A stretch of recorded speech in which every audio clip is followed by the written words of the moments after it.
Baka po lamukin ang ulam natin, ay takpan natin.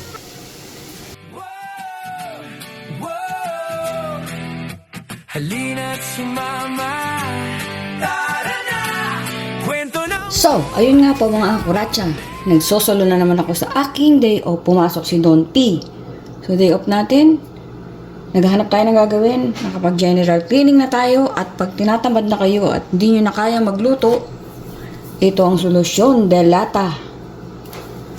At itlog. So, marami pa naman po kami doon kakainin sa rep. Pero syempre, nagsasawa ka rin. Kaya, magluluto ka ng iba. Para meron variation ba? Pagpipilian. So, ito, lalagyan mo lang ng kahit tataran mo lang. Luto na po ito. Yung tipang mabitawan. Kung magkano ito? Less than $5 yata. Hindi ko na matandaan. Over 4 something. Dati, 2 plus lang to eh. Lagay mo lang nga ito sa microwave. Luto na po ito. Pero ginigisa ko para mas masarap. Ayun lang. Pagka tinatamad kayo magluto, ganyan lang lutuin nyo, masarap na. Gamit ang ating pink na kawali. Umpisa na tayo nang matapos na. Alrighty. Mapakahirap po nito. Wala pa pala akong bawang sibuyas. Teka lang muna, kukuha muna tayo. Pero pwede pong powdered lahat yan.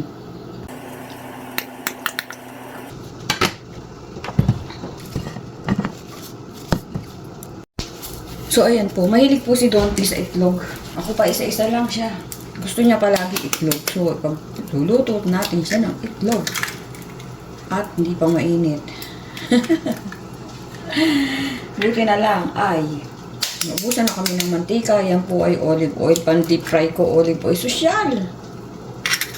Wala pong magagawa. Naubos eh. Sa itlog namin ginagamit talagang olive oil. Tsaka yung konti lang mantika. Pag pang deep fry naman, ay vegetable oil. Kaso naubusan kami ng vegetable oil. Ginagamit namin ay maganda naman yung olive oil. Kaso ang mahal nga. Pati libag nyo. Radang tiyang-tiyang. Hinaan natin baka masunog. Ang itlog na lang masunog pa. Sus Maria.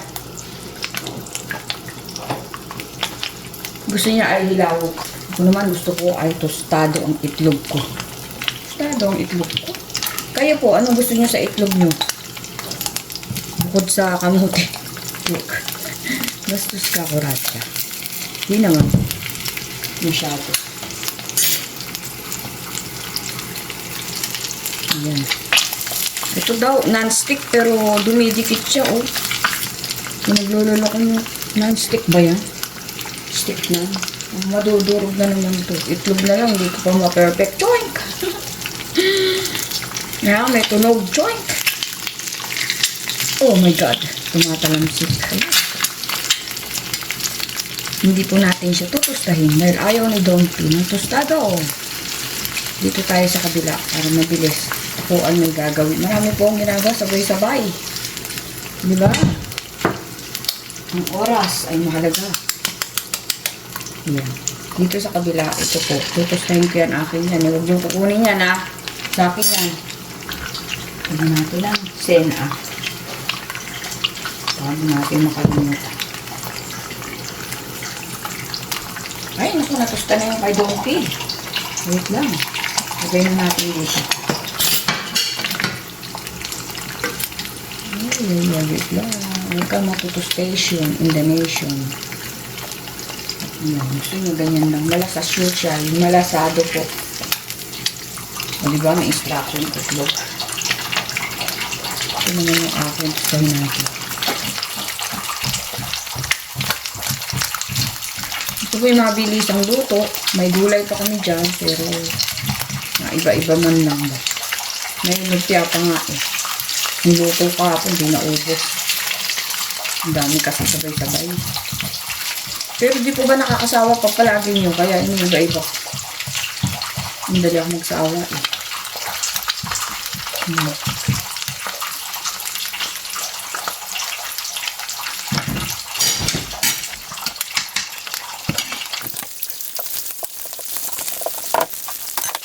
Ayan, naghiwa rin ako ng hotdog. Ganyan-ganyan lang para hindi nakakasawa.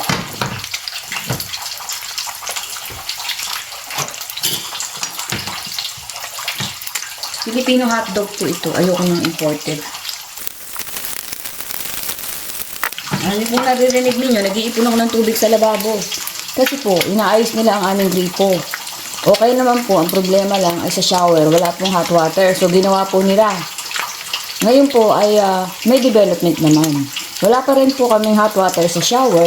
At wala rin na kaming tubig dito sa lababo. Para pong malakas pa yung ihi ko dito sa tubig. So, ayun po, nag-iipon ako. Tarang! Makalat pa po, naglilinis pa yan. Di po ba? Ang galing. Pero thankful pa rin dahil may tubig. Yung iba nga, di po ba, wala makain. Napapanood ko sa TV. Yung mga nasunugan, nalindol. Diyos ko po. So, thankful tayo dapat. Di po ba? Nagkukwento lang ako. Hindi po ako nagre-reklamo. So, manood po kayo para malaman niyo kung paano magluto ng itlog pang menong. Itlog lang. Lala ko ma-vlog. So, yung iba nga po nagpunta ako sa tindahan, bumili ako ng yelo. Nag-vlog pa nila yon. Mainit ang panahon, naglakad ako. Mga ganun po yung title. Nagkamot ako ng singit. May ganun ba? Ay naku, nakakatawa po kami. Mga small time vlogger. Kung ano na lang ma-vlog ba. Hindi katulad ng mga sikat, kahit maglakad lang sila, ay viral na agad.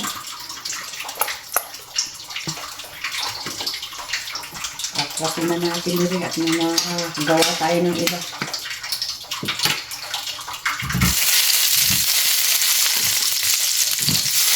Vlog pa.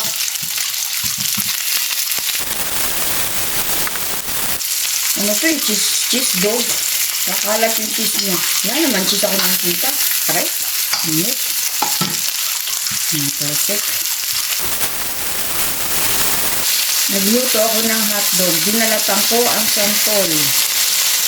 Kinain ko ang kamyas. Nasunog na ang hotdog ko.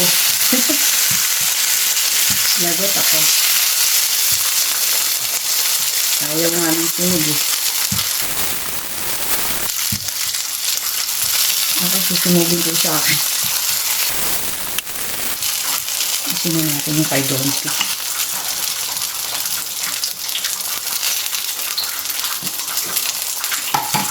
So, ito pong pagkain namin. Pwedeng almusal, pwedeng tanghalian. Depende po.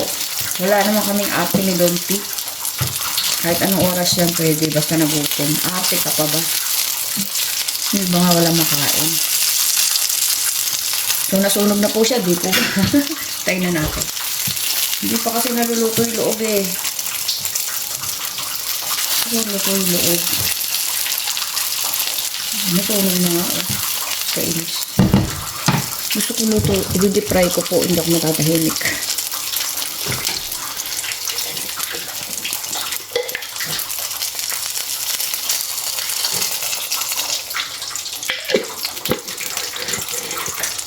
Hali na luto yung labas.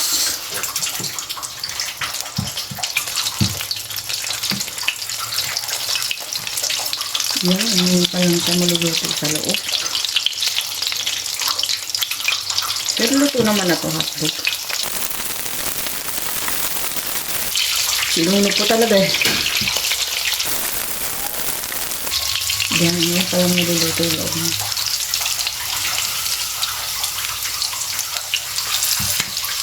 Matasik. Balik natin yung kalbante. Sunog. Gusto ko yan. Sunog. Literal na sunog na siya mga nakatara.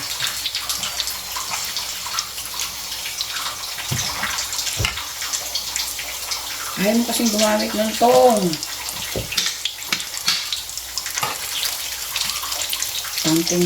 Tong. Kasi po, kaya hindi ko nalagyan ng maraming mantika. Dito na rin ako magluluto ng ano.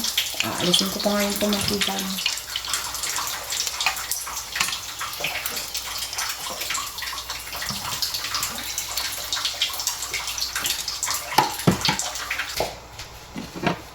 Yes, arte ka pa ba? May ulam ka na. atin naman atupagin ang ating corned beef. Hindi naman na po kailangan tong igisa, kaya lang mas masarap po talaga pag ginigisa, alam niyo yan, di ba? Pero kung talagang wala kayong oras, masarap pa rin siya, pero hindi kasing sarap ng ginigisa. Malinamnam talaga pag ginigisa pa rin.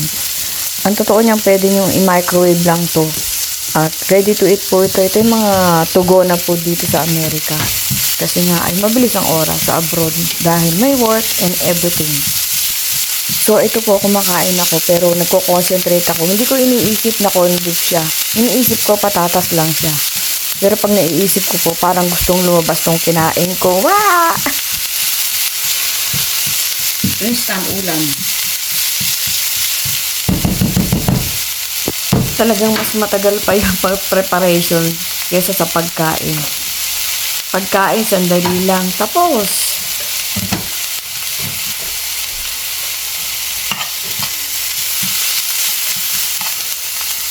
Dahil napaso pa ako.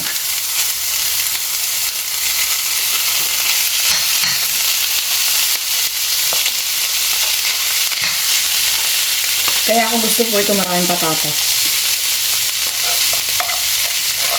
Donti naman ayaw maraming patatas. Pero kakainin na pa rin. Di po ba? Ang daming laman.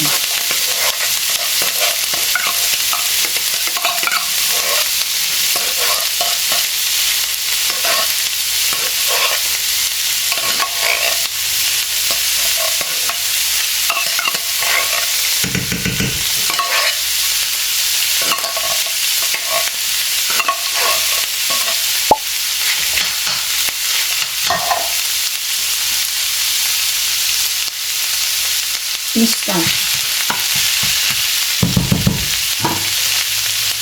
Ganyan natin paminta. Meron kayong ganito, lagyan nyo. Magpadagdag lang po ng ano flavor.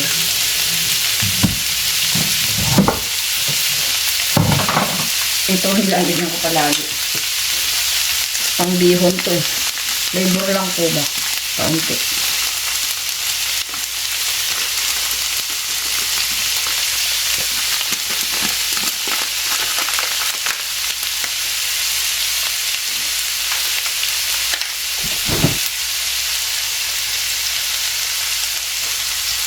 Ang pagkain naman, pag paminsan-minsan mo kinakain, masarap. Pero kung araw-araw mo kinakain, hindi na rin po masarap. So, ang gawin natin, paiba-iba yung lulutuin natin. Yung nga kinakain natin, syempre. Kasi kung palaging yun, kahit gaano kasarap, hindi na rin siya masarap.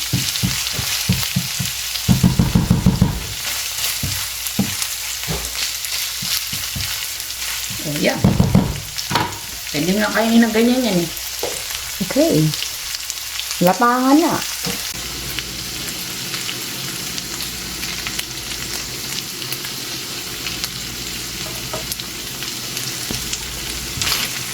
Medyo tinutusta-tusta ko lang. Alam niyo naman, mahilig ako sa tostado. Ayoko nung mahilaw-hilaw, lalo akong nauulaw. Ayan. Kaunting kembot na lang po. At tapos na ang ating food skitty. Kakain na tayo. Ang paborito natin ang kumain. Pero alam niyo ba, mas masarap yung luto ng iba. Di po ba yung kakain ka na lang? Kasi pag yung luto mo, parang minsan nagsasawa ka na. Relate po ba kayo?